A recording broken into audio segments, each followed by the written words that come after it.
പണ്ട് ഒരു വലിയ ധനികൻ ഒരു സന്ധ്യാസമയത്ത് രാമായണം വായിച്ചിരിക്കുകയായിരുന്നു. സീതാ സ്വയംവരത്തിന്റെ ഭാഗം എത്തിയപ്പോൾ അദ്ദേഹത്തിന്റെ മനസ്സിൽ ഒരു ചിന്ത ഉദിച്ചു. സീതയെപ്പോലെ എൻ്റെ മകളുടെയും ജീവിതത്തിലേക്ക് ധീരതയും യോഗ്യതയുമുള്ള ഒരാളെ വരണം. അങ്ങനെ ഒരു പരീക്ഷ ധനികൻ നിശ്ചയിച്ചു. അത് വില്ലുകുലുക്കുന്ന പരീക്ഷയല്ല, മന്ത്രവാദികളുടെ കളിയുമല്ല, ക്രൂരജീവികൾ നിറഞ്ഞ ഒരു കുളം.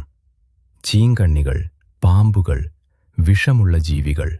ആ കുളം നീന്തി കടന്നാൽ മാത്രമേ ആളെ യോഗ്യനായി കണക്കാക്കൂ. വിവരം പെട്ടെന്ന് പരന്നു. കുളത്തിനു ചുറ്റും ജനക്കൂട്ടം കൂടി. ധൈര്യമുള്ളവരെന്ന് കരുതിയവർ പോലെയവർ പോലും കുളത്തിന്റെ വെള്ളത്തിലേക്ക് നോക്കി പിന്നോട്ടു മാറി. ആരും ചാടിയില്ല. എല്ലാവരും സ്വയം ചോദിച്ചു, ജീവിതം വേണ്ടേ? അപ്പോഴാണ് അപ്രതീക്ഷിതമായി ഒരു യുവാവ് ഒരു നിമിഷം പോലും ആലോചിക്കാതെ കുളത്തിലേക്ക് ചാടിയത്. വെള്ളം തുളച്ചുകയറി. പാമ്പുകൾക്കിടയിലൂടെ ചീങ്കണ്ണികളെ മറികടന്ന് അവൻ നീന്തി. വെറും നിമിഷങ്ങൾക്കകം മറുകരയിൽ ജനങ്ങൾ അമ്പരന്നു, ആർത്തുവിളിച്ചു, അഭിനന്ദിച്ചു. ധനികൻ കൊട്ടുംകുരവയുമായി മരുമകനെ സ്വീകരിക്കാൻ ഓടിയെത്തി. എന്നാൽ ആ യുവാവ് അഭിനന്ദനത്തിലേക്കും ആഘോഷത്തിലേക്കും ഒന്നും തിരിഞ്ഞു നോക്കിയില്ല.